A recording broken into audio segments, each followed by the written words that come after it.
y este paciente necesita una solución quirúrgica porque esto no se va a reparar espontáneamente.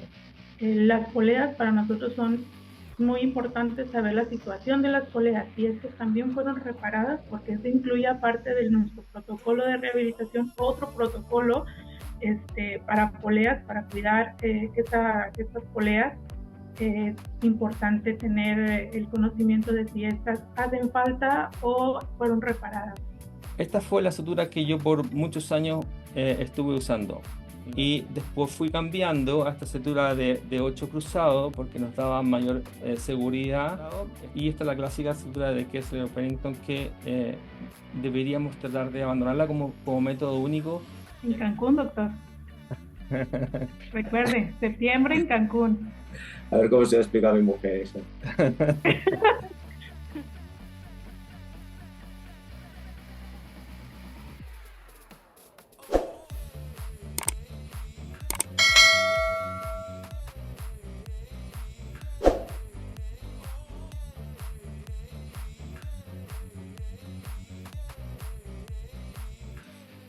Buenas tardes y buenos días a todos los que se conecten desde Latinoamérica. Hoy tenemos una charla que es en este nuevo formato que he visto que la verdad es muy atractivo, que es una visión integral de una patología. En este caso vamos a hablar de patología de tendones flexores, patología aguda, tenorracias. Y para ello tenemos una visión integral de un cirujano, que es el doctor Javier Román. Él es chileno, trabaja en Santiago, en la clínica Indisa y en la clínica Teletón. Y tenemos a la terapeuta que es Verónica Tapia, que nos conocimos en el curso de medio término en Ecuador. Ella trabaja en CEIFO, en Monterrey, en México. Nada, daros las gracias a los dos por vuestra disposición a participar. Eh, Creo que primero va a empezar a hablar Javier y luego Verónica. Eh, Nada, si queréis comentar cualquier cosa, pues nada, libremente. Y si no, pues nada, podéis comenzar las charlas cuando queráis. Ya sabéis que el tiempo que tenéis es ilimitado, o sea que por nosotros encantados de poder escucharos. Eh, Recordaros a todos que todos los que tengan una pregunta pueden dejar sus preguntas en el chat. Al finalizar la charla vamos a tener un ratito para poder comentar dudas y demás con ellos. Y nada, daros las gracias a todos por participar en este webinar.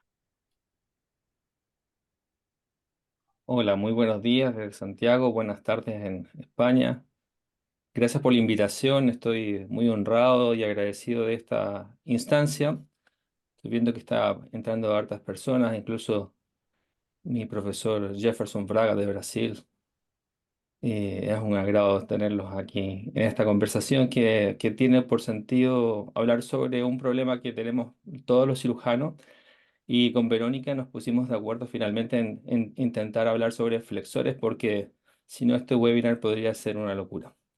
Ya hay mucha información, yo voy a intentar contextualizar esta información en base a la parte clínica, entendiendo que nuestras realidades son muy diferentes. Y ahí quisiera aclarar que en Latinoamérica la atención de los pacientes es muy variable de acuerdo a donde uno trabaja. Yo actualmente trabajo en instituto privado, en una clínica privada, donde tengo acceso probablemente a pacientes muy precozmente, pero también he trabajado en el sector público, donde los pacientes llegan tardíamente y el acceso a la terapia eh, es muy difícil. Entonces, a veces nos tenemos que convertir en educadores de terapia, no siendo los mejores, pero es la mejor opción que tiene el paciente. Y si nos da el tiempo, les voy a intentar compartir los resultados de una encuesta que hicimos online en la pandemia, hace 4 años. Este escenario donde estoy ahora me recuerda mucho ese momento de pandemia donde teníamos que compartir por webinar.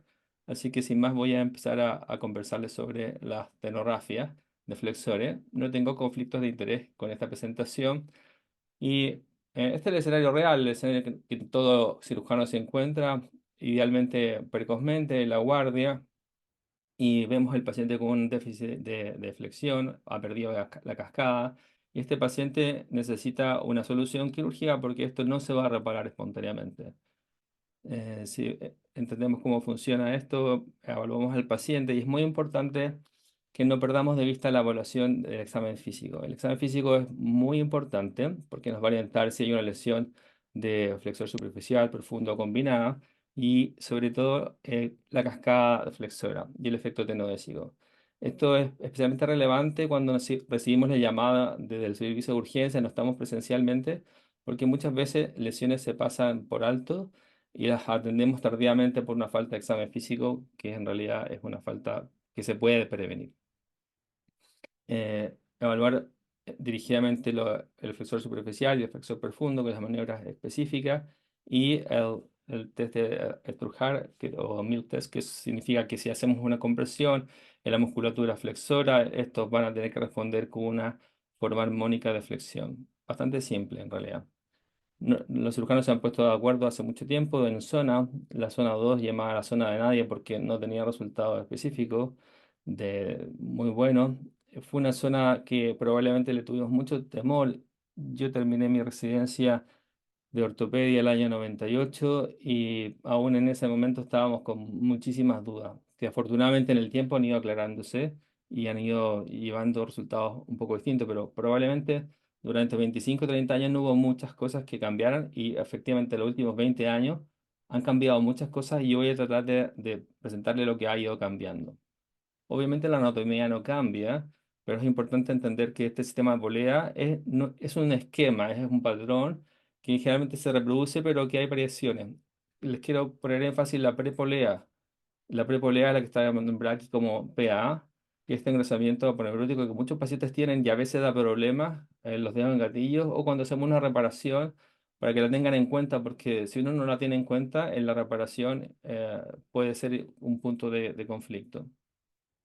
Y aquí vemos en una disección de un paciente en caso de la infección, cómo estas poleas se pueden visualizar concretamente y por lo tanto están lejos de ser un acto imaginario, sino que podemos verla, en este caso, un abordaje muy amplio porque se trata de una infección crónica.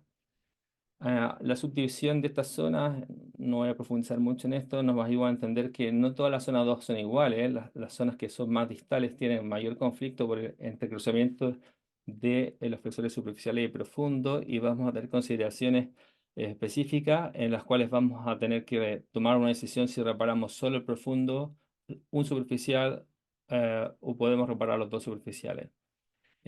Conceptualmente siempre hemos concentrado nuestro interés en las poleas A2 y A4. Veremos un poquito más adelante la importancia realmente de esta.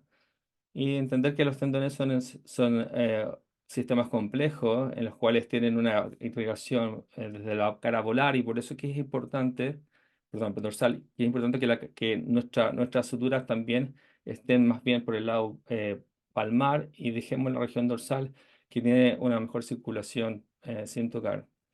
Estas son las zonas clásicamente de preocupación. La polea A2 y A4 eran un dogma que no había que tocarlas nunca. Eso ha ido cambiando afortunadamente. Y estas zonas de ventanas han ido ampliándose en la medida que la información que nos ha llegado nos ha dicho que podemos tener mejores resultados si somos capaces de hacer una tenografía en buenas condiciones con una pequeña zona de apertura.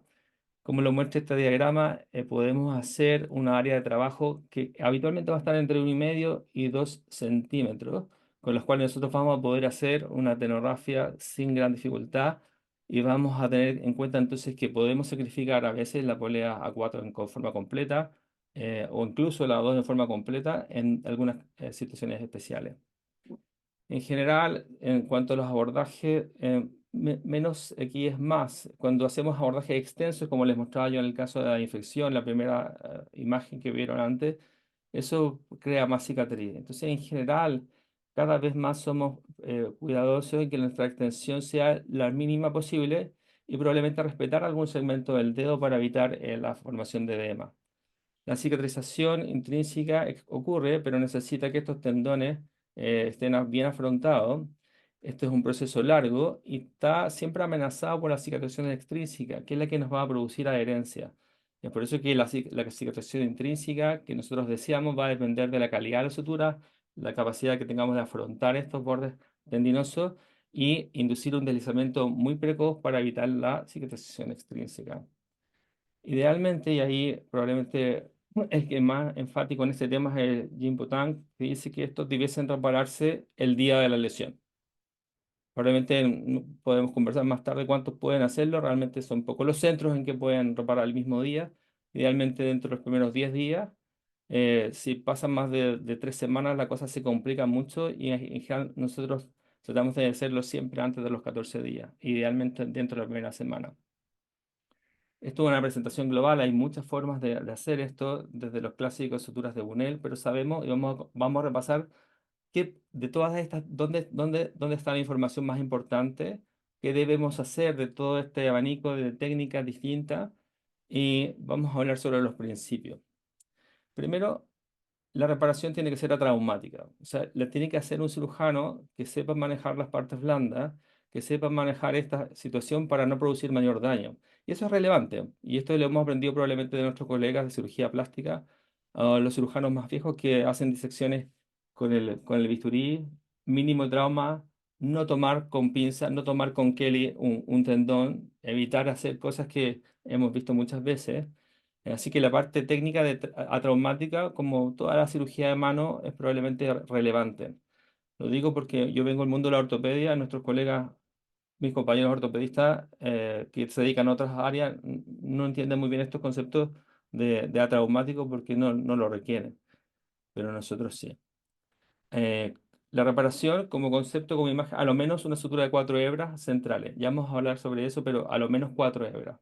2 hebras no es suficiente. Que esta sutura no sea absorbible y que deje la menor reacción posible. Y el diámetro de la sutura, idealmente 3,0 o 4,0. ¿De qué va a depender? Del tamaño del tendón. Y los tipos de suturas más usados son habitualmente nylon, poliéster tensado, fiberwire y otras que iremos repasando. En relación a cómo afrontar esta lesión, lo hablamos recién, si tenemos una lesión traumática en una zona, trataremos de evitar invadir toda la zona de los flexores haciendo un puente cutáneo indemne a través de sistemas que pueden rescatar el tendón, ya sea como lo propone Tank, empujando el tendón con pinzas desde una incisión en la palma, habitualmente proximal a la polea 1, y empujándolo con pinzas o usando sistemas que están diseñados para esto, que son sistemas que permiten, como esta especie de calzador, poner a través de las poleas un sistema de calzador para que el tendón pueda pasar y este sistema de retracción que es bastante útil, es desechable, pero no está disponible en todas partes y nos permite hacer un paso del tendón por las poleas. En este caso, vemos una agresión un poquito más amplia de las partes blandas. Podríamos hacer lo mismo sin tanta apertura. Bueno, vamos a hablar brevemente sobre las suturas. La sutura central o core suture es lo que nos va a definir si una sutura va a tener 2 pasos de hebra, 4, 6 u 8. Mientras más pasos de hebra, más estable, pero más compleja. Entonces, vamos a ser muy simple en esto. Esta fue la sutura que yo por muchos años estuve usando. La sutura de McLaren, que es una sutura en 8 que no estaba bloqueada. Ventaja, fácil de hacer, el nudo queda por fuera, bastante rápida. Tiene un detalle que hay que tensar bien siempre la sutura para que cuando vayamos a hacer el tercer punto de esta sutura, ya podamos en el fondo hacer un cierre. Vamos a hablar que ese cierre tiene que ser con un poquito de tensión y después fui cambiando a esta cintura de 8 cruzado porque nos daba mayor seguridad. Este es el punto de Adelaida. Y este punto también lo usé por mucho tiempo con nylon como su sutura principal. Y esta fue una sutura que nos acompañó con muy buenos resultados. Y esta es la clásica sutura de Kessler o Pennington que deberíamos tratar de abandonarla como método único, ya que nos da esta sutura de 2 hebras una resistencia adecuada. Sin embargo, podemos hacer con 2 Pennington o 3 Pennington una sutura de 4, 6 hebras, de acuerdo a lo que se requiera.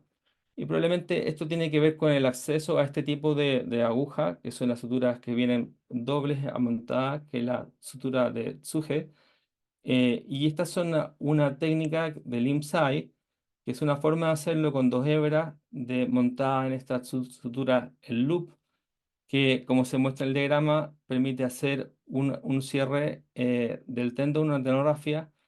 Fíjense en el detalle que también a mí me gusta particularmente, que es hacer el cierre de la pared posterior con una sutura que sea un problema en 5-0 corrido, que ayuda a afrontar los bordes, de tal manera que luego, al hacer el cierre, solo tengamos que completar la pared anterior cuando esto es posible. Esta sutura de 6 hebras también tiene otras variaciones, o sea, la sutura del loop no existe solamente una forma de hacer. La sutura de Tang propone varias modificaciones, la última es la que está puesta acá, que es que se haga una sutura con 6 hebras, y para eso usa dos suturas. La primera sutura pasa en especie de como un Kessler, y hace una sutura extra en el medio, con lo cual tiene 6 hebras centrales. Y en caso en que él no consiga hacer una sutura de 6 hebras, él dice podría bastar una sutura de 4 hebras, como se muestra en lo que está escrito como la U de Tank. Yo he ido cambiando con los últimos 3 años probablemente a este tipo de sutura. Me parece que es más sencillo, que es menos invasivo. El material es nylon, el que tenemos nosotros. Hay otros materiales que también están montados. Eh, pero esta es una sutura que me parece muy práctica en cuanto a su funcionalidad. Eh, También podemos usar por mucho tiempo poliéster trenzado, que era Letion, pero decíamos nylon o poliamida es lo que estamos usando mayormente. Existe una marca que se llama Superamid, que en realidad es un pseudo monofilamento porque son un polifilamento de nylon que está cubierto con otra capa de nylon de distintas características. Sigue siendo nylon, pero es un poquito más complejo. Y el Fiberwire, que de algún tiempo lo usamos porque era una factura, el loop, en realidad es un poco gruesa, el nudo no me gusta mucho, y es una sutura de alta resistencia, casi igual que el acero. Sin embargo, la facilidad del nudo me hizo, la dificultad con el nudo hizo que abandonara, es un poco más grueso. No tengo experiencia con suturas barbadas, que son esas suturas que tienen puntas que se bloquean, ni con acero. Así que esto en general, lo que se publica, lo que yo mismo he usado, durante muchos años usamos nylon simple. Ahora que tenemos las suturas montadas en loop, creo que el nylon que viene en eso es excelente, y habitualmente hay algunas cosas que podemos considerar. Por lo tanto, ¿de qué va a depender lo que hagamos? De la disponibilidad de material. Creo que sí vale la pena tener más de uno, saber o conocer. Yo actualmente estoy usando suturas en loop, pero si voy a un centro que no tiene, elegiré un nylon, probablemente de 3,0, sí que puedo hacer, y haré una sutura lo más parecida posible a una técnica de 4 hebras. Si no tengo sutura en loop, mi preferencia es Adelaida. Si tengo sutura en loop, la preferencia es hacer Limsai o el Suge NM. Y aquí un tema súper interesante también, ¿cuánto tengo que tomar? En general, debe ser cercano a 7 a 10 milímetros como está la imagen central. Esa es una tomada adecuada, y que al pasar la vuelta horizontal sea en sutura que haga un grasping, o sea, que tome, y esa tomada sea al menos 2 milímetros. Entonces, como consideración técnica, 7 a 10 milímetros desde el borde libre, el grasping que sea de 2 milímetros, y eso nos permite una mejor resistencia. Estas son fotos que tomamos en el laboratorio, en la tomada más o menos 1 centímetro, aquí en este caso, y esta sutura tiene que ser con un poco de tensión. De hecho, si uno lee los trabajos de Tang, en el que él daba indicaciones a 3 centros y luego se reúne con ellos, los otros colegas decían que era casi imposible no producir tensión, y de hecho la tensión es deseable un poco más de tensión, entre un día 20% de tensión, lo que provoca un acortamiento del tendón de entre un 10 a 15%.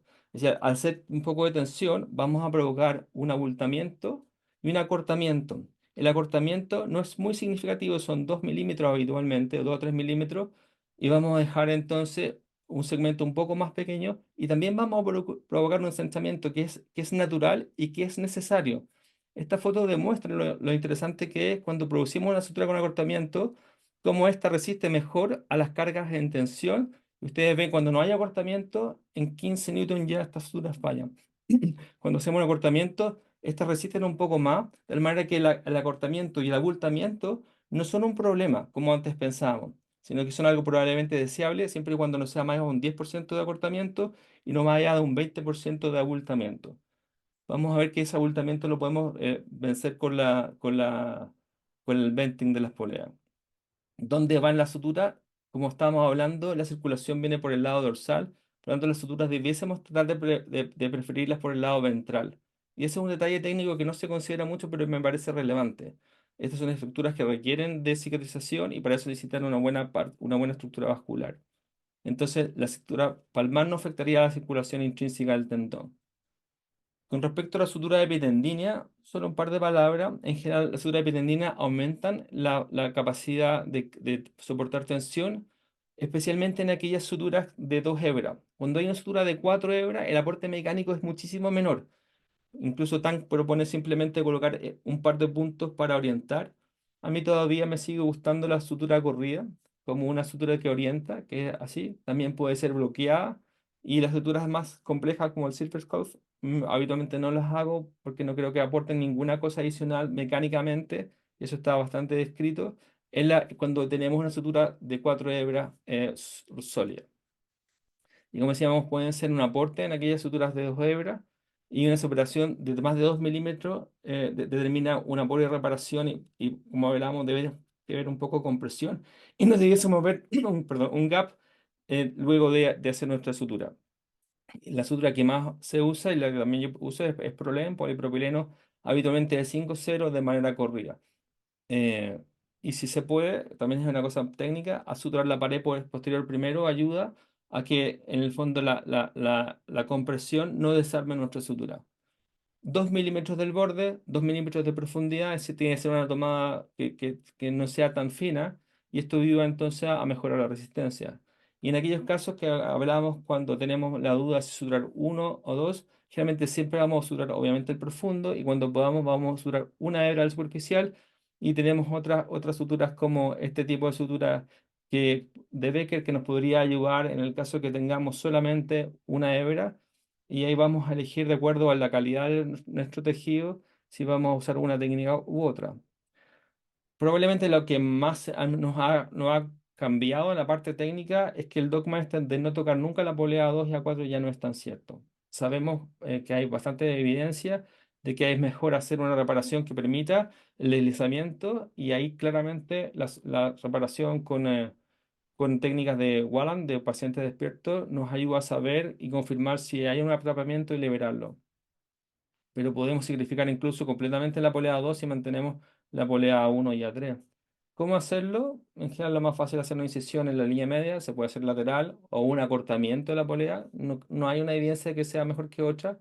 Y a pesar de que existía una indicación del doctor Jimon Tang de que esto no debe ser más de 2 centímetros, sus propios colegas en Asia le demostraron que probablemente entre 2 y 2,5 una gran diferencia y el bowstring o esta forma de cuerda de arco no se produce. Esta imagen muestra donde él proponía hacer una liberación con la línea roja y donde en realidad hace la liberación. Y esa liberación es un poco más amplia porque el propósito es hacer que el tendón deslice sin conflicto de deslizamiento o espacio. Y ahora voy a ir a una parte un poquito más como biomecánica, que esto es importante entenderlo. Y después vamos a repasar lo de las suturas de 4 hebras, 6 hebras, porque ¿de qué se requiere? Se requiere una movilización precoz y para eso se requiere que haya una rápida recuperación de la fuerza tensa, es decir, la capacidad de soportar tensión de la sutura y esto se hace a través de un sistema mecánico que sabemos que pierde inicialmente fuerza tensa y luego la recupera después de una semana. Por lo tanto, pasamos por una fase en que vamos a volver previo a la lesión después de varios meses. Ahora, los protocolos, y esto es importante que lo va a hablar Verónica después, de movilización activa requieren la movilización activa ligera que a lo menos resista 27 newton que son 2.750 gramos de fuerza. Y si queremos actuar contra resistencia, nuestra estructura debe resistir 50 newton. Y estos son los trabajos clásicos de Strickland que muestran dónde están los niveles de sutura y cómo esto efectivamente en la primera semana pierden resistencia. Y como pierden resistencia, es importante ver que esto necesitamos un tiempo y habitualmente la tercera y cuarta semana estamos ya como saliendo de la zona de conflicto. Esto, si uno lo lleva a una línea, las suturas de 12 hebras quedan por debajo de la línea de movilización activa. Por lo tanto, nosotros hemos abandonado hace varios años la sutura de 2 hebras. No hacemos sutura de 2 hebras. Y si hay que hacer, hagan una doble sutura de 2 hebras y por lo tanto hagan 4 hebras para estar sobre la zona de movilidad activa. Y eso disminuye el riesgo de rotura. Y eso disminuye las adherencias. Si generamos una movilización precoz, eliminamos la cicatrización extrínseca, mejora la excursión del tendón y por lo tanto tenemos más posibilidad de tener buenos resultados con mínima flexión. Este es un esquema que nos dice que en realidad los tendones deslizan superficial y profundo de manera diferencial, pero esto es distinto a nivel de la muñeca que a nivel de la altura del carpo o metacarpiano que los dedos. Y ustedes ven que los dedos excursionan poco, excursionan 16, 17 milímetros, sin embargo en la muñeca excursionan casi 90 milímetros. Haciendo un resumen, entonces, la movilización precoz produce una rápida recuperación de la fuerza tensil, ayuda al mismo tejido a cicatrizar, pocas adherencias, mejora la excursión y mínima deformación del sitio de reparación.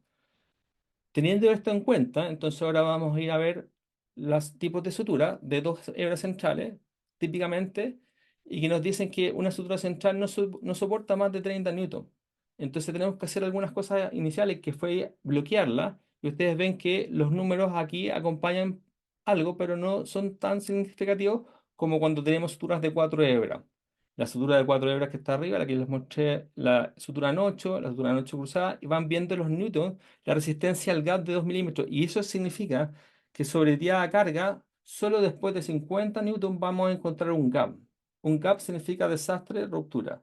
Por lo tanto, mientras más paso de hebra hagamos, mejor. Y las suturas que tienen 6 hebras andan aún mejor. Y vemos hay distintas configuraciones. Mientras más compleja la configuración, más problemas vamos a tener. Y por lo tanto, yo habitualmente uso la sutura que está del SUGE modificada o la sutura de SAI, que nos permite un protocolo de movilidad activa precoz. También hay suturas con 8 hebras, de las cuales no tengo experiencia, y las suturas barbadas, que las cuales solo lo he hecho de forma experimental, pero no en pacientes. Como resumiendo lo que estamos viendo, la importancia de la evaluación. Desde hace probablemente 8 años ya estamos haciendo todo con Walland. La ventaja del Walland es exactamente lo que acabamos de ver ahora, que el paciente incluso es capaz de ver su movilidad, participa en la cirugía y tiene una visión importante estos 18 días. Vamos a ver ya que los 18 días, las 3 semanas, estamos permitiendo a los pacientes con estos tipos de protocolos hacer movilidad activa protegida, sacarse la órtesis a rato y hacer un ejercicio de medio puño. Esto lo hacemos precozmente. Este es el resultado a los 3 meses sin terapia. Este paciente no tuvo acceso a terapia y vemos que a pesar de todo, de no tener acceso a terapia, este paciente pudo mejorar progresivamente porque pudo vencer esa zona crítica en donde el riesgo de ruptura existía y donde se podían producir las adherencias. Por lo tanto, los cirujanos que no tengan acceso a terapia, un rol importante en la educación y los voy a mostrar también a través de este ejemplo. Esta fue una paciente que hicimos una reparación de flexores en un hospital público, en un hospital que no teníamos acceso porque cuando hacemos una derivación, el paciente accedía a los 40 días de terapia. Por lo tanto, hicimos una reparación con una mínima incisión con el paciente despierto, con un protocolo activo de movilización, y el paciente entonces en el pabellón es capaz de visualizar en mismo cuál es el resultado que se obtiene, en este caso una zona 2D, que es menos compleja, pero el paciente en el fondo se va acompañando para que vayamos haciendo un protocolo que vamos al quinto día, al 12.º día, y le vamos indicando acciones que hacer para obtener un resultado. Eh, en resumen, los mejores resultados de los flexores los vamos a obtener con una técnica atraumática y la reparación dentro de las primeras 2 semanas, pero si pueden establecer en sus centros que esto se haga dentro de la primera semana, mejor.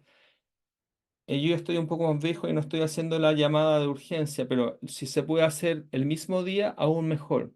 La sutura central de al menos 4 hebras, idealmente en nylon o algún filamento no absorbible, en lo posible 3,0 y si no da la condición del tendón 4,0. A mayor diámetro de sutura es más resistente. La sutura coronal es opcional. Yo hago todavía sutura coronal con Prolene. La movilización activa es importante, pero tal como lo dice Tank, el segundo y tercer día es bueno partirla porque el primero y segundo día hay el grado de edema. Yo le dice al paciente que eleve la mano, que no haga mucho ejercicio. El tercer y cuarto día, cuando lo citamos al control, le vamos educando a lo mismo que él ya visualizó intraoperatoriamente. El paciente ya vio que era capaz de movilizar y por lo tanto ya no tiene tanto temor. hay que tener una apertura de las vainas para permitir el deslizamiento, es muy importante. La movilización precoz protegida, o sea, lo mismo que puedes moverla, pero no puedes usarla. Y si se puede, el mundo ideal, y está Verónica que nos va a hablar sobre esto, los protocolos de terapia son importantísimos. Si tenemos disponible un terapeuta, ojalá, incluso en el preoperatorio o en el postoperatorio inmediato, los que tienen esa suerte, nosotros tenemos acceso generalmente al segundo día y eso permite cambiar muchos resultados. Después les voy a mostrar, si nos da un poco de tiempo, una encuesta que hicimos en Chile sobre sutura y podemos al final, que termine Verónica, hablar de un caso. Estos son mis colegas, tanto en Indice y en Teletón, a quienes agradezco infinitamente su ayuda y su inspiración siempre. Muchas gracias. Gracias. Bueno, muchas gracias por la invitación. Estuvimos, antes de poder dar esta charla, el doctor Javier y yo hablando un poco de la intervención de la rehabilitación. Entonces nos dimos cuenta que dependiendo de la zona en la que nosotros nos desenvolvamos trabajando, pues es el resultado que vamos a tener de los pacientes, ya sea más tardío o más temprano. Bueno, yo vivo en la ciudad de Monterrey. Actualmente, pues nuestros pacientes nos llegan entre el tercero y quinto día. Muchos de ellos también se ven incluso en el quirófano y desde el quirófano pueden salir tal vez con su órtesis. Entonces, el trabajo que se ha hecho en Monterrey, porque somos un sector privado, pues ha sido muy de la mano con los médicos y hemos podido, gracias a esto, ir evolucionando en la rehabilitación. Obviamente, cuando yo comencé eh, en el área de terapia de mano, pues había menos conocimiento de que existíamos terapeutas de mano y obviamente los pacientes llegaban más tardíamente con nosotros, llegaban después de quitar suturas, llegaban después de que no consiguieron algún rehabilitador o por otras razones llegaron tarde. En la actualidad, ya desde hace varios años, muchos años, ya los pacientes llegan muchísimo más temprano con nosotros, la comunicación con el médico es pues constante, la comunicación siempre, antes de que llegue el paciente, el médico ya nos está mandando videos, nos está mandando fotos, nos está haciendo una llamada, nos deja un mensaje, márcame por favor, porque vas a ver ese paciente, y nos empieza a comunicar todo el caso del paciente, y eso ha ayudado a que nosotros tengamos una mejor atención y un protocolo más indicado para el paciente. En el centro de rehabilitación se trabajan pues todos los protocolos, no tenemos uno en específico, sino que asignamos uno para el paciente dependiendo de toda la información que nos dé el médico. Como dijo el doctor Javier, hablar de flexores sería pues una clase obviamente hasta de días y tratamos de poner cosas en pantalla para que los terapeutas que nos están viendo o los médicos que están iniciando en la cirugía de mano puedan tener información en la cual ellos puedan empezar a buscar y documentarse. Voy a hablar de mi experiencia en el centro de rehabilitación, en la experiencia que nosotros tenemos con los pacientes, que es pues algo diferente al sector pues público. Entonces, bueno, vamos a, solo que corra la diapositiva. Bueno, vamos a comenzar con pues las lesiones tendinosas, pues son muy frecuentes y exigentes, entonces se necesita un amplio conocimiento entre la cirugía, el equipamiento, la reeducación, es necesario tener un buen conocimiento anatómico por la complejidad de estas lesiones. El mecanismo de lesión, pues regularmente en nuestra zona son por fracturas de vaso, el paciente trata de agarrar un vaso en el aire y topa con una superficie dura y se rompe en la mano, por usar cuchillos, pues, traspasar, golpear, cargar un vidrio y caerse. Esa es una de las principales razones por las cuales nuestros pacientes llegan a una lesión de flexores, pero también tenemos accidentes que son más graves en Monterrey, que estos van involucrados de ruptura de flexores, extensores, aparte fracturas y aparte tenemos infecciones y son una de las más frecuentes, ya que pues hay muchos carritos de estos porque tenemos muchas montañas y los pacientes pues les gusta mucho el peligro vuelcan y se toman del tubo y esto ocasiona que pues, se rasguen, fracturen y obviamente cierra, hay mucha infección. Son unos de los accidentes más frecuentes que tenemos, son las manos más catastróficas que nos llegan. Bueno, el doctor ya explicó todas las técnicas que existen, esto ya no me corresponde a mí, pero las técnicas más utilizadas para que nosotros vemos con nuestros médicos es la Leishman modificado y es la que más utilizan. Ellos nos mandan este tipo de video para que nosotros veamos que el tendón está suturado y que está teniendo un deslizamiento. Las poleas para nosotros son muy importantes saber la situación de las poleas y estas también fueron reparadas porque esto incluye aparte de nuestro protocolo de rehabilitación otro protocolo para poleas, para cuidar estas poleas. Es importante tener el conocimiento de si estas hacen falta o fueron reparadas. Mientras tengamos la polea A2 y A4 de los dedos largos estén reparadas, estén prescindibles, pues vamos a tener una flexión casi completa de los dedos. Por eso es importante tener el conocimiento del estado de las poleas de nuestros pacientes. Es importante saber que cada reparación es única, por lo tanto, aunque tengamos protocolos, estos no son como asignados siempre el mismo protocolo, porque el médico cada vez que hace una reparación, pues se encuentra con cosas diferentes a un paciente que tuvo antes.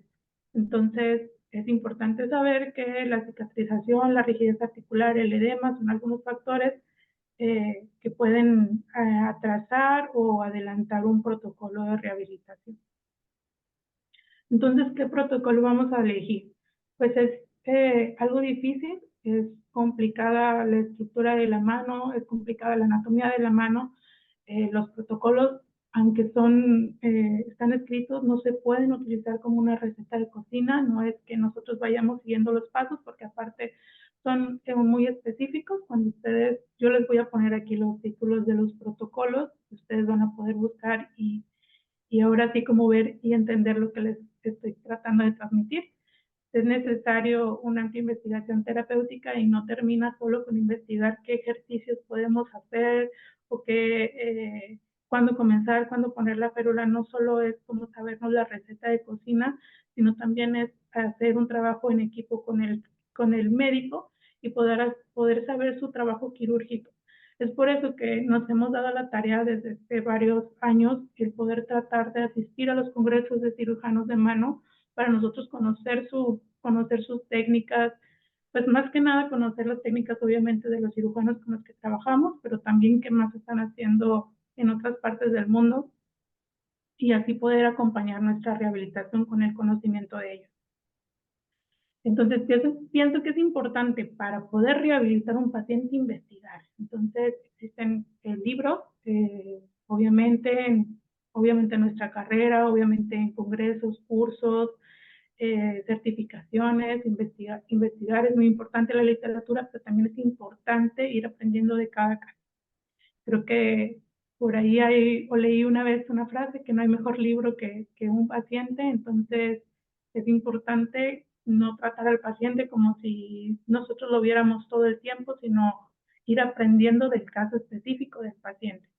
Acompañarnos de colegas con experiencia, a mi parecer, acompañarse de personas que están experimentadas en casos como rehabilitación de mano es muy importante para llenar esas, para llenar esas dudas que tenemos acerca de la rehabilitación cuando estamos emprendiendo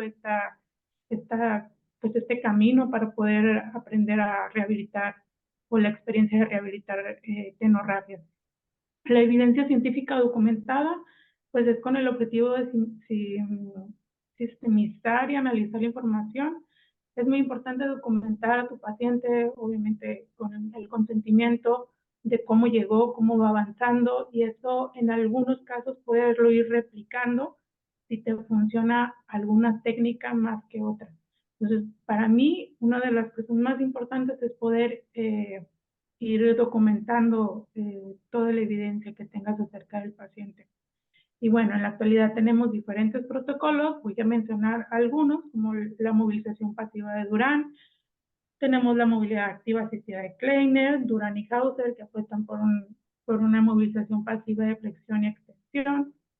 Tenemos Skinner y Globan que nos indican el concepto de Durán modificado, la flexión activa de arco corto, en el cual denominamos protocolo de St. John, el método de Indiana, que favorece el deslizamiento tendinoso. Entonces, estos protocolos, pues obviamente sería muy difícil enfatizar en cada uno y desglosar cada uno, pero sí aquí están para que los puedan buscar, para que puedan leerlos. Cuando ustedes obviamente buscan en internet, van a tener el protocolo y van a poder ver que tienen muchas similitudes, pero van cambiando si empieza el movimiento activo, si se tiene el movimiento activo de extensión, pero pasivo de flexión, o activo asistido de flexión, o cuando comienza el deslizamiento de tendón, los grados en los que la férula recomienda el protocolo poner la férula.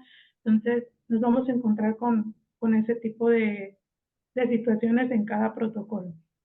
Pueden existir artículos muy actualizados sobre los protocolos de rehabilitación. Es importante saber cada uno de ellos, es importante conocerlos. Incluso, pues muchas de las veces hemos usado dos protocolos en el mismo paciente, comenzar con uno, ver la evolución y empezar con otro protocolo que nos ayude más el deslizamiento de tendón, pero es muy importante toda la información que el médico nos va dando. ¿Qué podemos considerar para poder elegir el protocolo? Es el mecanismo de lesión, el tipo de sutura, la calidad del tendón, si el paciente consume alcohol o cigarrillo, esto va a hacer que el tendón tarde muchísimo más en cicatrizar. ¿Qué tan cooperativo puede ser el paciente? Edad y nivel de escolaridad. Esto es muy importante. No quiero como que se escuche mal, pero es importante la educación que el paciente pueda tener, que tanto nos va a entender el poder seguir indicaciones, el poder seguir el protocolo. Es importante que nosotros tengamos la paciencia para poder explicarle a todos los pacientes, tal cual con peras y manzanas, cada paso que vamos dando en su rehabilitación. Es algo que a veces no comprendemos es por qué el paciente llega con tan poca información, obviamente porque cuando vio al médico, pues él estaba en otra situación que cuando llega con nosotros. Cuando estaba con el médico era una urgencia, él tenía dolor, estaba asustado, es la primera vez que pasa por eso.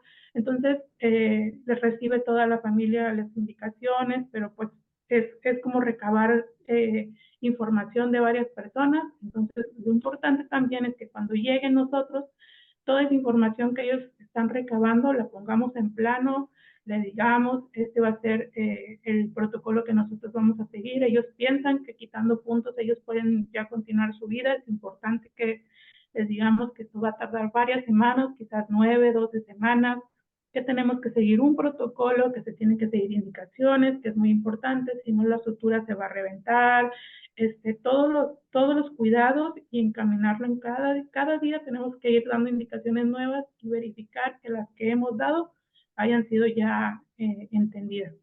Y bueno, pues qué porcentaje del tendón está roto, eso es importante para poder saber si empezamos a adelantar el protocolo o vamos a ir pausando o vamos a ir más tranquilos con el protocolo de rehabilitación elegido. Y bueno, el equipo multidisciplinario es el médico, el rehabilitador del paciente y en algunas ocasiones un familiar cuando se necesita ayuda de la familia.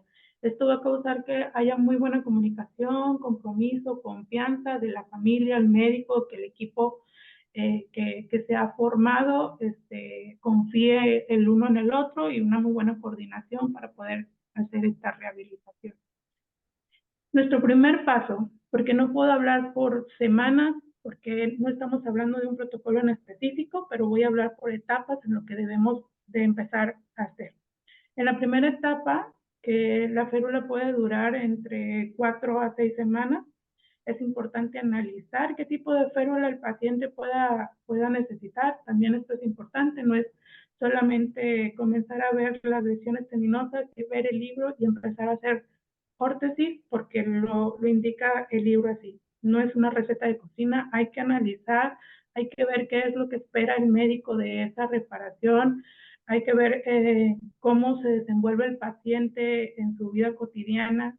No es nada más por poner puentes, por poner ligas, porque si el paciente no lo entiende, si no entiende el mecanismo, esto puede causar también un daño a la reparación. Entonces es importante el analizar qué órtesis vamos a poner, porque cada una tiene su peculiaridad, cada órtesis es exclusiva para el paciente, no es como algo que se pueda usar para todos. Entonces puse esta órtesis que es como un caso que me llegó y dije, oh, pues, ¿qué voy a hacer? Tenemos una lesión del segundo y el tercero, que son una ruptura de flexores, y tenemos una ruptura de extensores en el quinto y el cuarto. Entonces, pues, ¿qué protocolo uso? Porque pues se contraponen los dos. Entonces decidí poner la muñeca en neutro, hacer un protocolo de Durán para los flexores, hacer un protocolo de Kleiner invertido para los extensores. La verdad es que el paciente no puse el puente a la primera semana, empecé a decirle al paciente cómo movilizar primero, cómo íbamos a comenzar la rehabilitación. El paciente me llegó al segundo día de cirugía, entonces cuidamos que no hubiera tanto edema. A la semana pudimos poner ya el puente porque no había edema considerable para poder detener un poco el protocolo. Y pues bueno, el doctor pues no tenía tan buena perspectiva de los extensores. Dijo, bueno, quizás vamos a tener que volver a reparar los extensores, vamos a ver qué podemos hacer con este paciente. La verdad es que nos fue bastante bien y se rehabilitó antes de las 12 semanas. Entonces no es como esta férula no viene en un libro, tuvo que analizarse, tuvo que ver cuál era la mejor opción para el paciente para poder analizar y llevar a cabo un protocolo. Entonces estábamos usando protocolos que se contraponían. La movilidad temprana, el médico pidió que hiciéramos movilidad temprana, entonces usamos un protocolo de St. John, tratamos de hacer un aditamento con topes, que bueno, ya esa foto es cuando el paciente ya podía realizar más función, pero el tope lo íbamos cortando conforme las semanas para no liberar al paciente de que siempre estuviera haciendo movimiento. Entonces le pedimos que la primera semana solo bajara las falanges distales, después las medias, después un puño casi completo, y ese tope nos ayudó a ir moderando el movimiento del paciente. Ya casi tenía el puño completo, entonces pudimos hacer esa órtesis. Es importante que el paciente se vaya entrenado con la órtesis y el movimiento sin la órtesis. Es importante todos los días preguntarle, a ver, vamos a hacer el movimiento que hizo en casa, vamos a hacer el movimiento con la órtesis, es recalcar para no hacer un movimiento mal, para no ejercer más fuerza en el paciente. Entonces es importante siempre estar con aprendizaje con el paciente. Evolucionar día con día, no siempre vamos a poder hacer una órtesis desde primera instancia, no siempre vamos a poder hacer poleas, hay dedos que vienen muy edematizados, hay dedos que su piel es de mala calidad y podemos estar molestando mucho la sutura. Entonces podemos empezar con una férula tipo Durán, irle evolucionando con un meditamento después a la semana con una polea, después irle poniendo un poco más de tensión cuando el paciente va bajando el dolor. Entonces siempre ir evolucionando con la rehabilitación y cómo va cada día evolucionando el paciente, como en el caso de la férula de la derecha, pues el paciente tuvo una ruptura de flexor del pulgar y tuvo una ruptura del quinto y el cuarto dedo. No hicimos un protocolo de Kleiner, sino un protocolo de Durán, porque el paciente no terminaba de comprender cuál era el asunto de de la polea para la flexión y terminaba haciendo el movimiento él y el médico indicó que pues el movimiento activo no era opción para ese paciente porque él se había lesionado con un aplastamiento en una máquina. Entonces, en la primera etapa, todavía estamos en esa, tenemos que tener el conocimiento del cuidado de heridas, el control de curaciones, colocación de vendaje. No olvidemos que somos el primer enlace entre el paciente y el médico y cualquier cosa que nosotros veamos diferente o que nos llame la atención, tenemos que evidenciarlo y tenemos que mandarlo al doctor para que el paciente siempre tenga una atención temprana y no sea hasta después de 15 días que toque el retiro de suturas. Entonces, siempre tenemos que tener un conocimiento para ir acompañando al paciente en este proceso de sus primeros 15 días de suturas, edema, eh, y un buen vendaje, que no tenga inflamación, que no apriete de más la venda, que no haya sudoración excesiva. Siempre les indico, una de las cosas que les digo al paciente es, siempre el problema es el baño. ¿Me puedo bañar con la férula? Se debe bañar con la férula, no se la puede quitar, entonces pongo una bolsa, existen varias cosas para meterse a bañar. Entonces yo prefiero la indicación es, usted se mete a bañar, se cambia y viene a terapia. Yo aquí voy a quitar el vendaje, voy a quitar la humedad, voy a poner un vendaje nuevo seco y usted no va a tener ningún problema. Porque si no el paciente todo el tiempo anda con un vendaje húmedo, todo el tiempo anda con una sutura con humedad y esto va a provocar que tal vez las suturas se abran, se boten con el movimiento y nosotros queremos que eso no pase. Entonces siempre el cuidado de la herida debe de estar dentro de nuestra rehabilitación.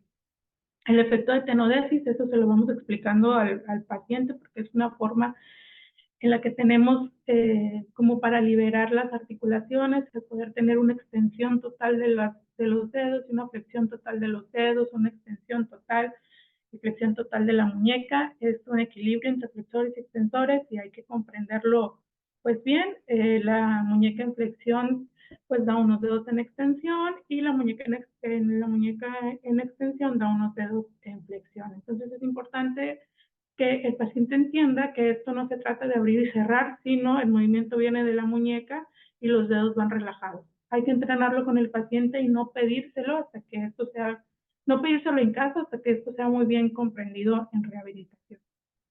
Los problemas que vamos a tratar, pues es el cuidado de la reparación, el edema, manejo de cicatriz, cuidado de la piel, el funcionamiento de drenaje, si es que lleva drenaje. Pocos llevan drenaje, pero hay pacientes, deslizamiento de tendón y movilidad completa de las articulaciones.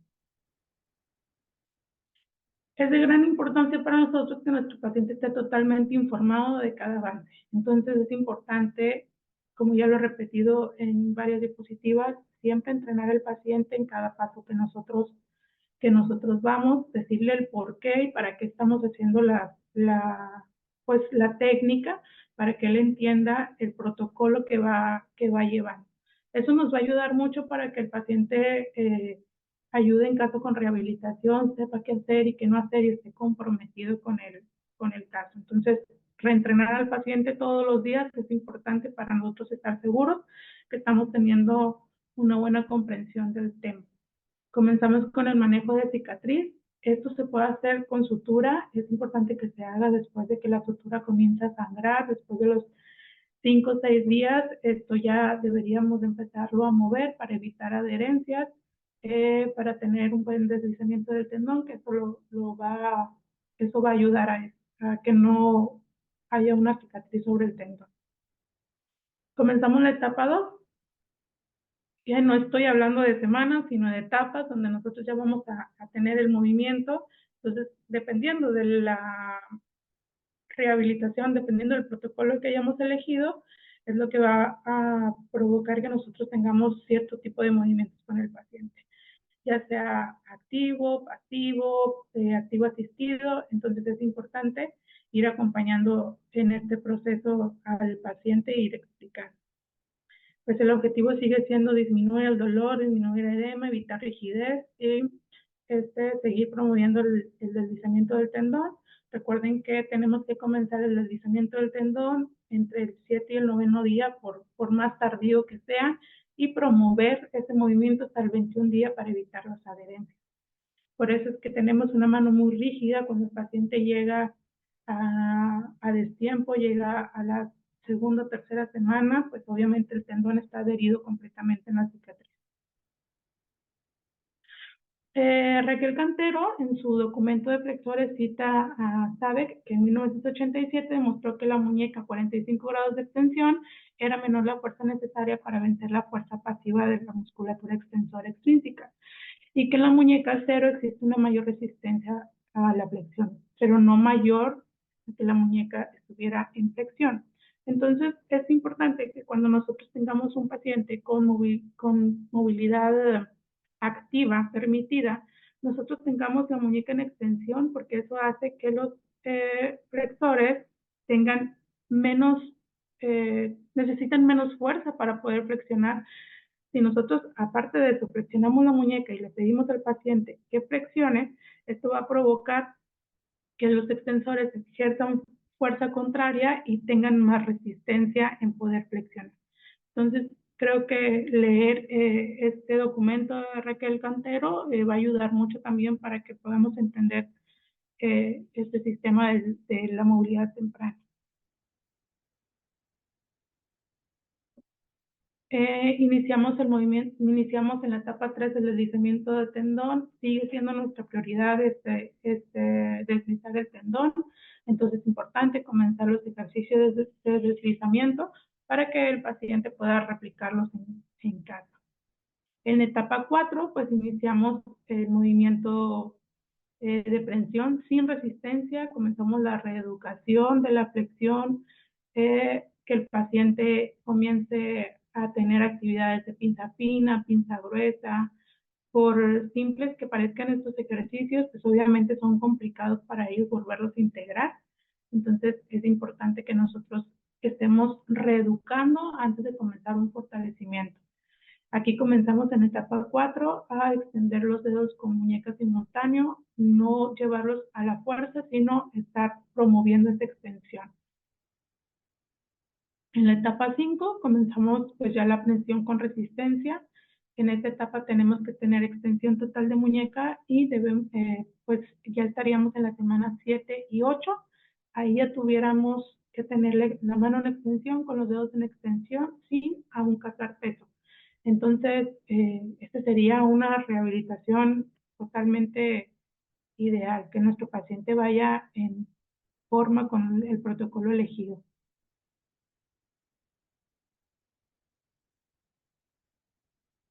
En la etapa 6 comenzamos pues ya la etapa final, ya son ejercicios más de propiocepción, fuerza, descarga de peso, eh, que el paciente pueda ya reincorporarse a su vida normal y algunos de sus ejercicios, no obviamente de alto impacto, no obviamente si es escalador, pues obviamente hay que esperar hasta entre el cuarto y sexto mes para comenzar ese tipo de ejercicio agresivo para la mano, pero entre la semana 10 y la 12 el paciente debería de ser dado de alta, reintegrado a su vida ocupacional y a su vida cotidiana. Tenemos pues una información del centro de rehabilitación que en el 2023 se atendieron 83 pacientes de reparaciones de flexores. 5 fueron utilizados con el protocolo de St. John's de movilidad temprana, 9 con el protocolo de Durán, 37 utilizamos protocolos Durán con Kleiner, lo comenzamos con Durán y cruzamos con Kleiner cuando el paciente ya entendía un poco mejor el protocolo, y 32 fueron pacientes que utilizamos el protocolo de Kleiner. De los 83 pacientes que tuvimos, 6 fueron atenolesis, fue por poca cooperación del paciente, alteraciones nerviosas que no permitían que manejáramos al paciente, que no lo tocáramos, que lo moviéramos, mucho dolor, inflamación, manos catastróficas como las que vemos en los accidentes de Racer, y rehabilitación tardía. La verdad es que fueron pocos pacientes que terminaron en tenolesis, pero terminaron rehabilitados. En conclusión, pues la comunicación constante con el médico nos permite elegir un protocolo adecuado para nuestro paciente. Nosotros como expertos en la rehabilitación tenemos que ser capaces de lograr una buena evolución de nuestro paciente y tratarlo como caso único. Tener la pericia de poder cambiar algún objetivo si al paso de las sesiones el paciente se encuentra totalmente integrado, o por el contrario la rehabilitación no ha sido lo más entendible. Bueno, es importante tener el conocimiento de este protocolo para que el paciente lo asimile y nosotros podamos transmitirlo bien. Ese es mi equipo de rehabilitación. Bueno, estamos en Monterrey, Nuevo León, y mi recomendación, si están interesados en formarse como terapeutas de mano, rodearse de colegas, rodearse de amigos que estén pues experimentados también, pero que también en otras áreas se aporten para poder ayudar al caso. Nunca será malo preguntar, nunca será malo decir enséñame, nunca será malo decir no lo sé, pero lo voy a investigar. Lo que sí es malo es tener la vergüenza de preguntar y aparte de eso, pues asumir que lo sabes. El paciente no merece ese tipo de atención, entonces lo mejor es, yo creo que rodearse de gente que esté experimentada para que esa expertise que tiene pueda transmitirle y pueda acompañarte en el proceso de ser rehabilitador de manos. Y bueno, pues muchas gracias. Esta es la ciudad de Monterrey, por ahí está el edificio donde trabajamos. Y cuando quieran son bienvenidos al centro de rehabilitación.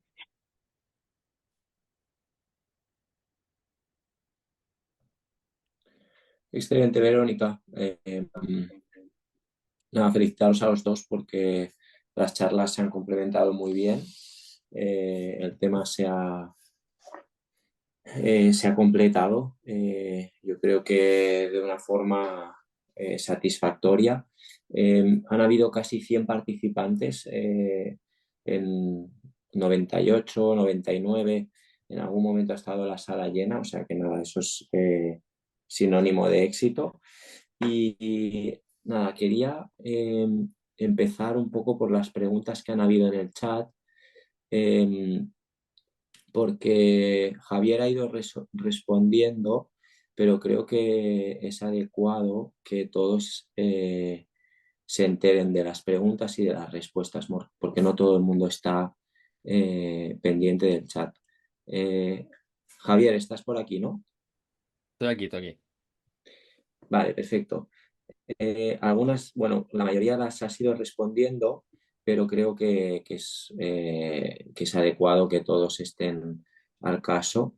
Entonces, algunas de ellas las has comentado durante la charla y algunas también las ha comentado Verónica, pero bueno, vamos a empezar por el principio y así vamos aclarando. Keiber Balbuena pregunta, ¿cuándo comienza la movilidad del paciente? Y esa respuesta tiene que ver con los protocolos que hacemos. Nosotros usamos harto San John, o sea, usamos harto de la confirmación de movilidad activa sin bloqueo en el pabellón y comenzamos rápidamente. De hecho, comenzamos en el pabellón con el paciente, pero le decimos hoy día para. Y de aquí hasta 3 días más, cuando nos vamos a volver a encontrar, esos pacientes tienen una agenda prioritaria. Ellos van a venir igual el tercer o cuarto día. Necesitan venir, necesitamos verlo. Es relevante verlos en el tercer día. Y ahí le digo, primer día, mira cómo hemos visto, ok, de aquí hasta el próximo 3 días, no muevas más, déjalo tranquilo, mano en alto, y cuando nos volvamos a ver, vamos a hacer lo mismo. Y a veces les tomo un video incluso, de cómo movían. Le pido a alguien que me tome un video. Entonces ellos se van Durante, con la claridad. Dime.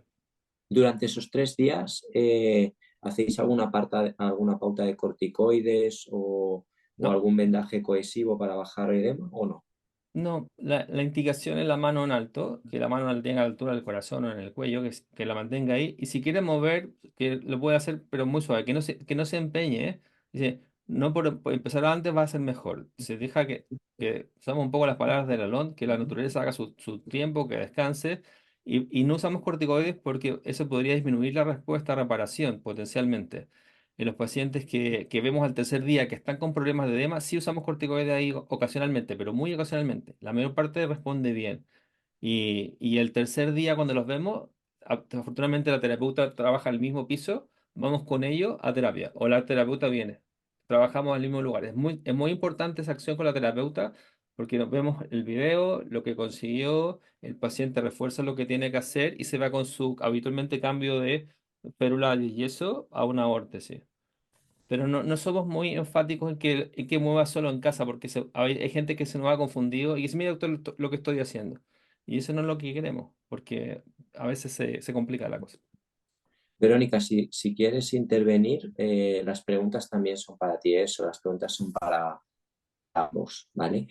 ¿El resto de los dedos les permites durante esos 3 días movilizarlos o tampoco?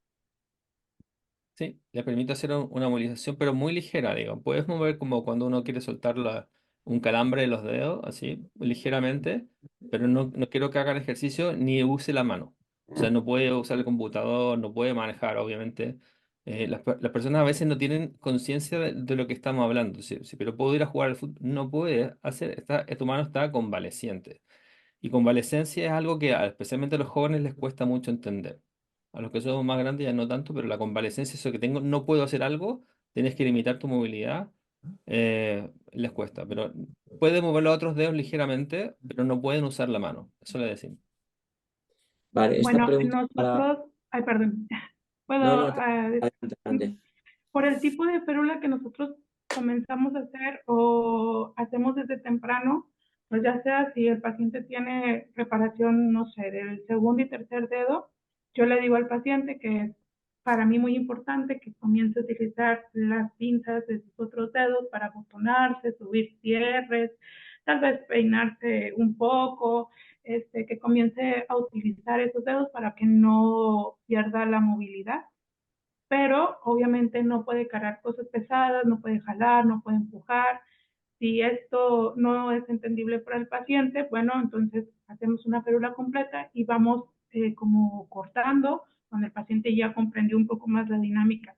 Entonces, siempre y cuando el paciente vaya entendiendo la dinámica, pues nosotros dejamos que utilicen los otros dedos, siempre y cuando no tengan una carga de peso.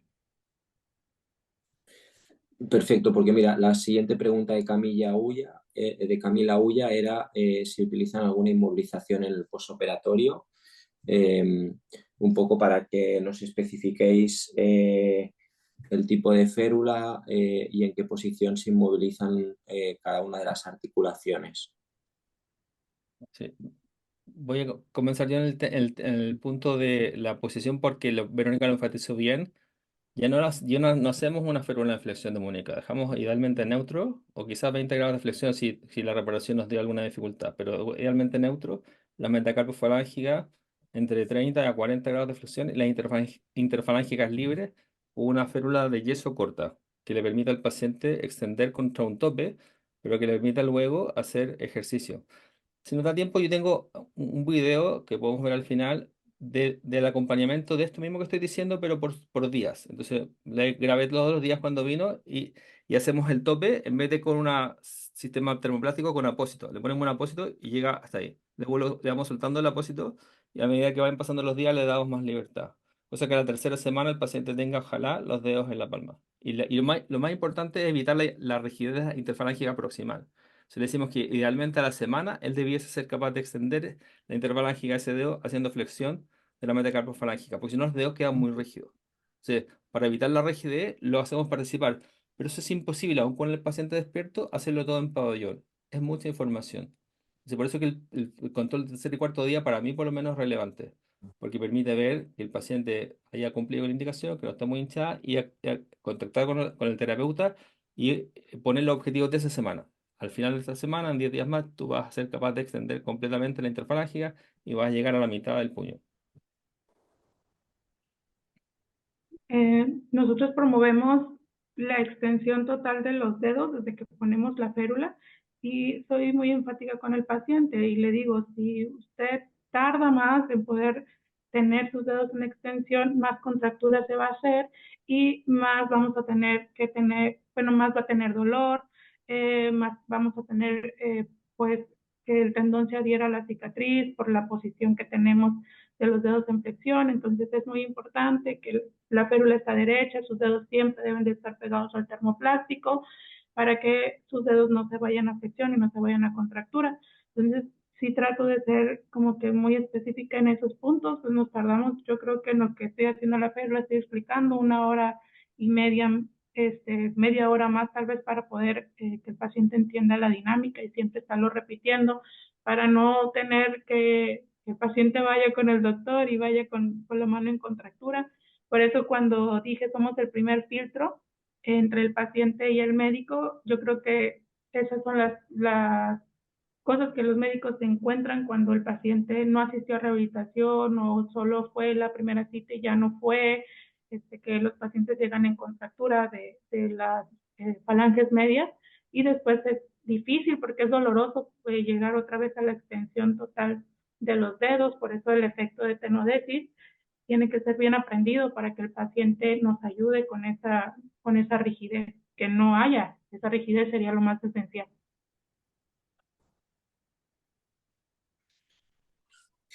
A ver, una pregunta de Alejandro Meritano. Él habla sobre un hipotético caso en el que hay adherencias tendinosas después de una tenorragia y explica que en caso de tener que realizar una tenolisis, a partir de qué momento se podría hacer, o sea, cuándo sería planteable poder hacer una tenolisis. Supongo que se refiere al riesgo de ruptura, de hacer una tenolisis de un tendón que está reparado recientemente. ¿Qué os Sí, parece? que afortunadamente hacemos cada vez menos tenólisis, pero hacemos. Nunca antes del tercer mes, idealmente después del cuarto mes si se requiere, pero a veces hasta los 6 meses nos da una espera, pero cuando el paciente se detiene y no progresa nada, nada, el cuarto mes ya hacemos algo. Nunca antes porque efectivamente hay riesgo de ruptura y nos ha pasado por ser entusiasta. Eh, y cuando hace una tenolisis con el paciente despierto. Eso es con Wallan. No hacemos tenolisis si el paciente no está despierto, porque además tiene que comprometerse mucho en el protocolo postoperatorio. Hacemos una coordinación con la terapeuta para que lo vea. Incluso invitamos, eso ayuda harto, a invitar a su terapeuta al pabellón para que vean y siempre van a recibir una información adicional y van a aprender. Y los terapeutas, incluso los fisioterapeutas y los terapeutas ocupacionales, nos han acompañado y nosotros hemos aprendido y ellos también aprenden de lo que pudieron ver en el pabellón. Y eso creo que lo hacemos menos frecuente de lo que deberíamos hacer, y especialmente en tenolisis, en que no se pueden garantizar resultados, sino que intenciones. Lo hacemos habitualmente más tardío, no antes del cuarto mes, y siempre con Wallan.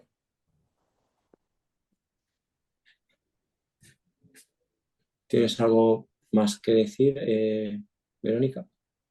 No, pues sí, prácticamente, como lo dice el doctor, siempre los médicos esperan hasta el cuarto o quizás el sexto mes y no se debe de dejar la rehabilitación, no es como que ay, lo van a operar en 6 meses, ya no haga nada. Es importante mantener el tejido lo más blando posible. Es importante que si ya llegamos a un punto que tenemos que hacer, bueno, que el médico tiene que hacer una tenolesis, este proceso sea acompañado, no quizás como todos los días ir a rehabilitación, pero ir acompañando este proceso, porque obviamente entre más blando sea el tejido, menos batalla el médico para poder hacer la tenolesis y menos va a romper, menos daño se puede hacer en la cirugía. Entonces es importante ir acompañando este proceso, enfatizando en que el tejido tiene que ser muchísimo más blando o lo más que se pueda para la tenolesis.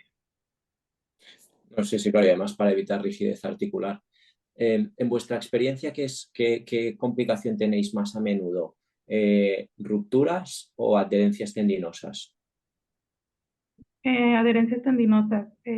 Regularmente no son pocos los pacientes que llegan a tener la tenolesis, pero sí tenemos adherencias, tenemos como rehabilitadores diferentes técnicas para manejar las adherencias. Entonces, la fibrólisis diacutánea, que pues es una área del terapeuta físico, pero es importante que todos los terapeutas que tenemos pues la rehabilitación de mano, nos dedicamos a la rehabilitación de mano, nos empecemos a también a meter al área de, por decir, la fibrosis cutánea, específicamente para la mano, porque nosotros vemos esa área y podamos ayudar al paciente.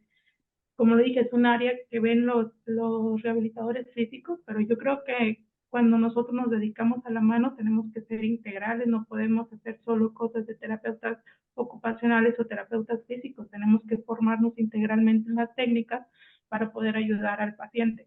Entonces, hay varias técnicas que utilizamos para un tendón adherido y a veces, muchas de las veces sí se logra tener una movilidad completa. Entonces no se llega a la tenolesis porque fuimos acompañando al paciente y a veces llega el paciente con el médico y le dice el médico, ¿sabes qué? Pues te vi muy mal hace un mes, pero ahorita vas muchísimo mejor, avanzaste en el movimiento, vamos a darle otro mes para ver si logras el movimiento completo. Entonces se va acompañando y hay ocasiones que no se llega a la tenolesis, pero pues es un movimiento acompañado para evitarla.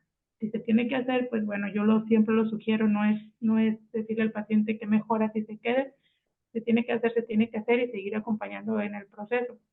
Muchas de algo que he visto en la rehabilitación es que el paciente que es demasiado sano, que tiene muy buena alimentación, que hace mucho ejercicio, es el que hace adherencias más rápido. Entonces creo que cuando tengamos un paciente con esa condición debemos de utilizar un protocolo como el de St. John que motiva el movimiento activo para evitar ese tipo de adherencias, porque el paciente cicatriza muy rápido y hace adherencias muy rápido. Al contrario del paciente fumador, como no cicatriza tan rápido, entonces es muy probable que no haga tanta cicatriz, pero es algún factor que yo lo he notado en el paso de las sesiones con nuestros pacientes. No, no creo que sea algo que esté como documentado o algo así, pero lo he visto, que los pacientes más sanos cicatrizan más rápido, ya comienzan a hacer adherencias, entonces comenzamos a adaptar protocolo, comenzamos a motivar el movimiento pues ya activo, porque el paciente hace cicatriz muchísimo más rápido. Javier, en tu caso, ¿cuál es la complicación que ves más a menudo? ¿Rupturas o adherencias? Es una muy buena pregunta. Me parece que las adherencias son parte del proceso. Y yo trato de definir algunas cosas como expectativas al inicio. Le digo, mira, vamos a hacer esto. Existe entre un 3 a un 7% de posibilidad que se rompa. Y esa posibilidad se va a romper probablemente antes de la segunda semana, si se rompe. Sí. Es muy importante que te acompañen para tratar de disminuir esa posibilidad, para poder ver cómo manejamos el edema, el protocolo, cómo avanzamos.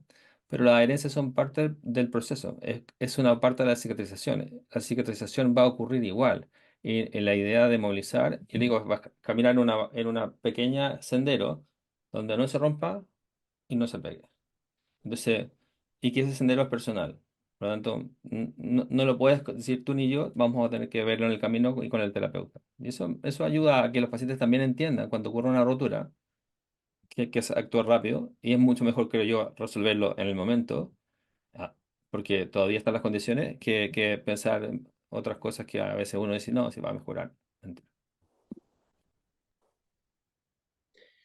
Fausto Hernández hace un comentario que me parece adecuado. Bueno, antes de llegar al comentario de Fausto, quería comentarle a Verónica que, por ejemplo, las tenorragias en la edad pediátrica y en adolescentes, yo sí que he visto que los tiempos se acortan muchísimo. Eh, entonces, un poco a colación de lo que ya comentaba con el tema de la salud, ¿no? De pacientes que son jóvenes y demás, a veces tratas pacientes pediátricos que evidentemente son muy complejos porque explicarle a los niños todos estos protocolos y todas estas explicaciones a un niño muchas veces le cuesta, los padres están asustados y además con la contra de que cicatrizan a una velocidad increíble. Y eso, bueno, no sé si está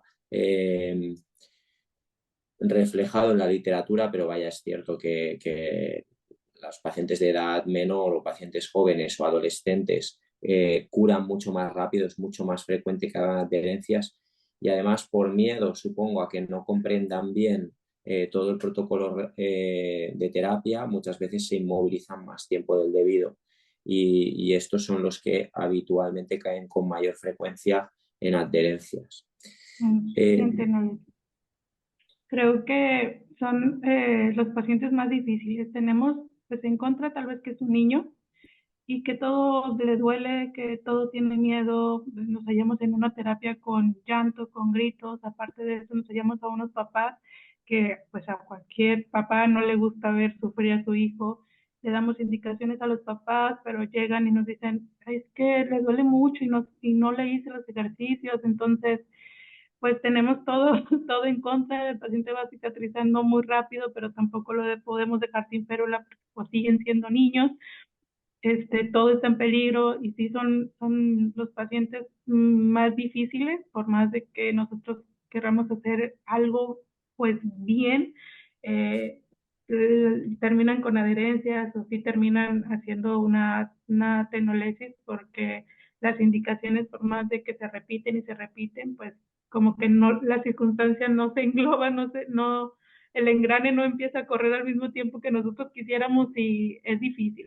Creo que la rehabilitación de tendones de niños son difíciles de hacer. Sí, tenemos niños con tenorragias. No podemos decir que todos nos ha ido como mal, que hay pacientes niños que han salido muy bien adelante, pero sí son los que más cicatrizan rápido, son los pacientes más difíciles. Fausto Hernández hace un comentario que sí que me parece muy adecuado, que es que dice que se encuentra mucha literatura científica en cuanto a la terapia de los flexores de los dedos trifalángicos, pero no tanta del pulgar. ¿Hay alguna indicación específica para el pulgar? Pues bueno, en la rehabilitación lo tratamos como pues con un protocolo normal como el protocolo de Kleiner, de Durán, el movimiento de St. John's, solo lo pasamos al pulgar, que sí es cierto que se habla pues casi nada de la reparación del pulgar, pero la verdad es que lo he visto muchísimo más fácil la rehabilitación del pulgar, quizás por la musculatura que este tiene, por la fuerza que este pulgar, pues es el dedo principal, sana muy bien, podemos hacer un deslizamiento de tendón muchísimo más adecuado. Creo que nunca hemos tenido alguna complicación con una rehabilitación de pulgar o de extensor, de flexor o de extensor del pulgar.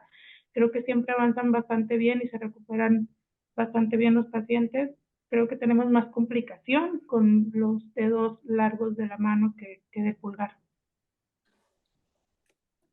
Eh, Javier, mira, Andrés Albial explica un poco su experiencia, él es chileno y explica un poco su experiencia con el cambio que ha vivido con el tipo de hebras que ha utilizado y el tipo de sutura.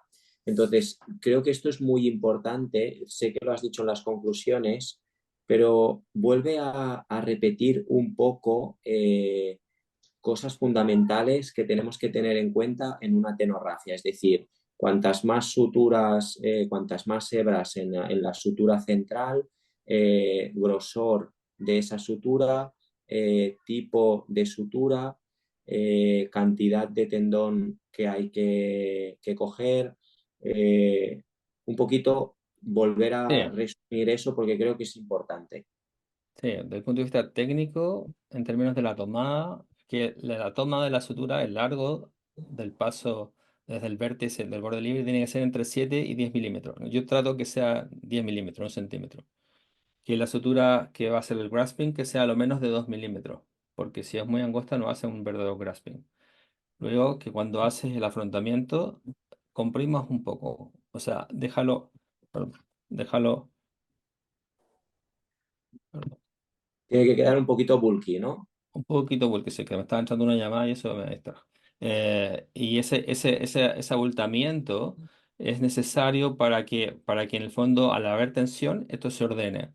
Y acortarlo un poco, no tener miedo a cortarlo un poco, porque acortar un poco no cambia mucho la fusión. Está hablando de 2 o 3 milímetros. Y que la sutura sea idealmente la mayor posible, y en los tendones grandes 3,0. Y material que sea tipo nylon. El nylon da una muy buena resistencia, el problema puede ser el nudo. Si no alcanza un 3,0, bueno, un 4,0, porque hay un cambio importante entre 3,0 y 4,0 en cuanto a la capacidad de soportar fuerza y antes de romperse. Entonces, si se puede 3,0, 3,0. Y eso es suficiente y eso sería mejor que hay adicionar suturas coronales. Las suturas coronales son un complemento, eran mucho más importantes en las suturas de 2 hebras. Si tienes suturas de 4 hebras y 6 hebras, siempre tratar de preferir las 6 hebras, pero también hay requerimientos técnicos. Necesitas una sutura, el loop idealmente, o porque al poner 6 hebras con una sutura de una sola línea es un poco más difícil y queda más voltosa. Entonces, en resumen, el material importante, que es una sutura ojalá que corra fácil, ojo, también no lo dije, pero que la aguja sea traumática.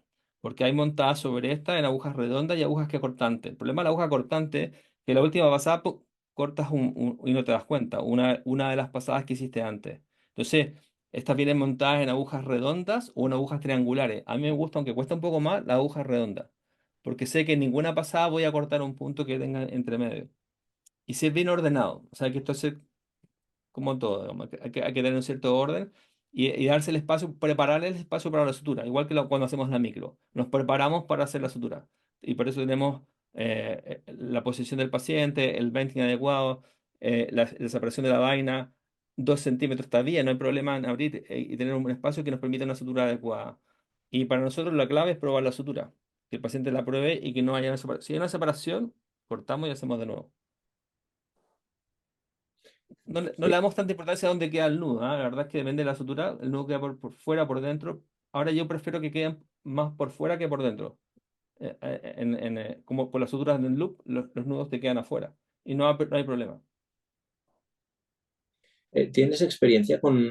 yo utilizo Fiber Loop de Artrex, que son suturas de alta resistencia, no son de nylon, eh, pero la verdad es que empecé a utilizarla a raíz de un punto que describió Fernando Corella, eh, y utilizo o 4 o 6 hebras y realmente a raíz de eso, pues es lo que tú dices, no necesito suturas tan gruesas, los nudos me da la sensación que no abultan tanto como el nylon y los resultados son excelentes. No sé, ¿tú tienes experiencia?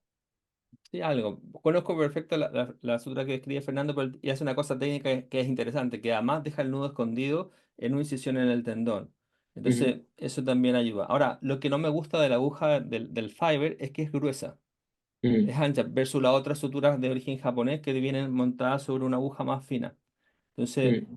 eh, me hace un poco de ruido. Yo ahora estoy usando la sutura de Tsuge, que es japonesa. Me gusta más la aguja, pero es cosas de feeling. Pero sí, usamos Fire Loop, y lo primero que usamos fue Fire Loop. Ahora hace un par de años tenemos las suturas de origen japonés. Va mejor la sutura de Artrex, va mejor la de 2.0 que la de 4.0. Por lo menos en España son las que traen y muchas veces yo pedía 4.0, la aguja es pequeña y muy gruesa y Exactamente. Muy sí, corta y muy gruesa. sí, muy incómoda. Sin embargo, si pides la de 2 ceros, la aguja, el tamaño de la aguja, lo que es el radio, es larga, pero la Sí. aguja es fina.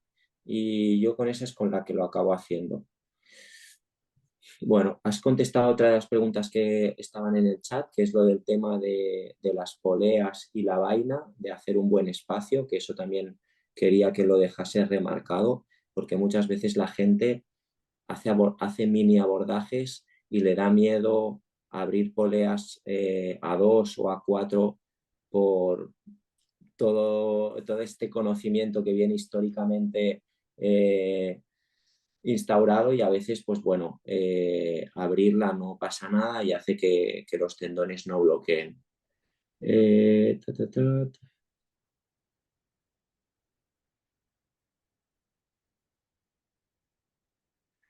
Hay una pregunta de en qué grados de flexión deja la férula dorsal y bueno, ya se ha especificado que no, que lo dejas en neutro.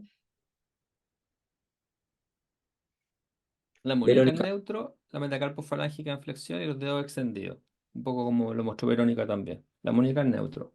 Ahora, Ujú, la cosa que es diferente, creo yo, y lo que hablamos con Verónica, y eso me gustaría enfatizar, que los cirujanos con que ella trabaja hacen mucho Kessler. Entonces, si tú ves los resultados que publica Verónica, el protocolo St. Johnson, y lo hacen una pregunta también en el chat, es un número pequeño o limitado. Y probablemente los protocolos que hace Verónica están relacionados con la sutura que hacen sus cirujanos porque los ujú. protocolos de movilidad activa necesitan una sutura más firme. Entonces, probablemente Verónica va a ir cambiando, si es que los cirujanos van cambiando su técnica de sutura y se van favoreciendo una movilidad activa precoz. Ella trabaja con protocolos de contagio Verónica que hace 20 años que yo no he visto un Kleiner en Santiago, porque además es difícil de hacer que quede bien. Entonces, en la ausencia de terapeuta es más fácil aplicarse a un protocolo activo y porque no disponemos de una terapeuta como Verónica en el momento adecuado. Y lo que quise un poco hacer como la tabla que les mostré es como demostrar que no usar un protocolo no tiene que ver con un resultado malo. Los resultados son buenos a pesar de que hemos usado protocolos de Durán, a pesar de que hemos utilizado protocolos de Kleiner, a pesar de que utilizamos protocolos de St. John, muy poco. Todo dependiendo también es qué es lo que quiere el médico. Si el médico no quiere una movilidad temprana, yo no puedo ir en contra de eso. Entonces, a menos que le demuestre, o sea, demuestre con hechos de evidencia que el paciente necesita adelantar el proceso porque estamos teniendo mucha adherencia. Entonces, hago ese intercambio de evidencia con él para poder decirle, ¿sabe qué? Necesitamos mover más temprano. O sea, podría hacerlo, no puedo como tomar esa decisión simplemente porque yo lo creo y hacerlo. Porque la buena comunicación con los doctores ha permitido que yo tenga pues ese feedback de poder tener esa retroalimentación de ellos, entonces no estaría bien perderlo. No hago tanto protocolo de San John porque los médicos tal vez no están tan cómodos con ese protocolo y no lo piden, pero no significa que el no hacerlo tengamos resultados malos. Por eso es que seguimos utilizando todos los protocolos y no solo un protocolo en específico, sino el más indicado para el paciente. Como no podemos utilizar un San John en un niño, aunque querramos, porque pues sería muy arriesgado y tampoco podemos utilizar tal vez un protocolo de Durán en un paciente que tuvo una ruptura del 30% del tendón, porque podemos ser un poco más arriesgados con el protocolo. Pero siempre tengo que también tomar en cuenta la decisión del médico y seguir ese protocolo. Por eso es que yo decía, es necesario tener el conocimiento de todos los protocolos existentes para saber lo más indicado para nuestro paciente y lo más cómodo también para el trabajo del doctor. La evidencia está en que todos los protocolos funcionan y no nos podemos casar solo con uno, sino tenemos que tener el conocimiento que existen más. Sí, sí, me parece un comentario muy acertado, igual que Javier comentaba que en función del tipo de sutura que tiene disponible en cada hospital en el que trabaja, pues se adapta a un tipo de sutura diferente. Pues en tu caso, tú te adaptas un poco al tipo de sutura o al tipo de paciente que te encuentras delante. Eh, Nada, os quería pedir un favor final a los dos. La charla ha sido excelente. Incluso durante la discusión os tengo que decir que hay 90 participantes conectados, es decir, casi la gente continúa interesada incluso en la discusión, o sea que y llevamos 1 hora y media. El último favor que os quería pedir, muchas veces los participantes, y sobre todo los que se han quedado hasta ahora, hasta el final, yo creo que se lo merecen, muchas veces nos piden literatura con la que habéis realizado las presentaciones. Entonces, ambos tenéis mi contacto personal. Si me podéis enviar la literatura con la que habéis hecho las presentaciones, todos los que escriban un comentario y demás, pues les enviaremos un correo electrónico con los artículos y demás por si pues lo quieren revisar tranquilamente en casa, que creo que es una buena forma de acabar de reforzar todos estos conceptos. Nada, volveros a agradecer a los dos vuestra disposición un domingo. Las charlas, la verdad es que me han encantado. Creo que ha sido un acierto haber contactado con los dos y nada, os habéis complementado perfecto. O sea que nada, un placer y muchas gracias. No, gracias a ti. Muchas Enviaremos los gracias por la papers. invitación. Muy Nos bien, veremos pronto para los extensores. hay que hacer la parte 2. Sí. Dale, disponible. Muchas Que gracias estés muy por bien. utilizar este domingo para intercambiar experiencias. Sí, Buen domingo a todos. la verdad es que es sorprendente, siempre me sorprende que haya tanta gente que un domingo esté interesado en este tipo de cosas, pero bueno, ya os lo he dicho que genera mucho interés. Nada, chicos, un abrazo grande y Javier, nos vemos en la SEGMA y bueno, con Verónica ya nos vimos, a ver si nos volvemos a ver. En Cancún, doctor. Recuerde, septiembre en Cancún. A ver cómo se lo explica a mi mujer eso. Que vaya muy bien. Gracias, Chao, un hasta Nos abrazo para vemos, que todos. estén muy bien. Muchas Un gracias. placer. Chao.